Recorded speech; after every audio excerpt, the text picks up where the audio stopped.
வணக்கம் சேலம் எலக்ட்ரிஷியன். இந்த வீடியோவில் என்ன பார்க்க போகிறாங்கன்னா, கஸ்டமர் கால் பண்ணி எங்கள் வீட்டில் இருக்கிற டேப் பாயிண்ட்லலாம் தண்ணி வந்து கம்மியாக வருது, என்னன்னு வந்து பார்க்க முடியுமா அப்படின்னு கேட்டிருந்தாங்க. நாமளும் சைட்டுக்கு போய் பார்த்தோன்னு தான் தெரியுது, 10 அடியிலேயே டேங்க் வச்சுருந்தாங்க.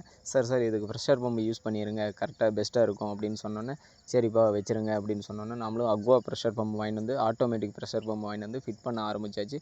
ஃபிட் பண்ணக்குள்ளே உங்களுக்கே தெரியும், சல்லாக்கு நூல் போட்டு ஏற்றுங்க, கொஞ்சம் ஏர் இதாக இருந்துச்சுன்னா கூட இதாக இருக்கும்.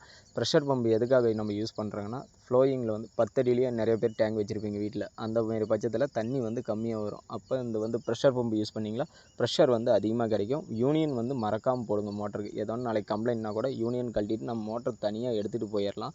இப்போ வந்து பார்த்தீங்களா, கீழே போயிட்டு நம்ம இதை ஃபிட் பண்ணியாச்சு. கீழே போயிட்டு நான் உங்களுக்கு செக் பண்ணி காட்டிடுறேன் உங்களுக்கு எப்படி தண்ணி வருதுன்ட்டு. இப்போ நார்மல் ப்ரெஷர் பம்பு இல்லாமல் தண்ணி இது. ப்ரெஷர் பம்பு யூஸ் பண்ணதுக்கப்புறம் எப்படி வருதுன்னு பாருங்கள். அதேமாதிரி ஷவர் லைன்லேயும் பார்த்துக்காங்க எப்படி இருக்குன்ட்டு. அடுத்தது பார்த்தீங்களா, வாஷ் பேஷனில் எப்படி வருதுன்னு பாருங்கள். தேங்க்யூ ஃபார் வாட்சிங்.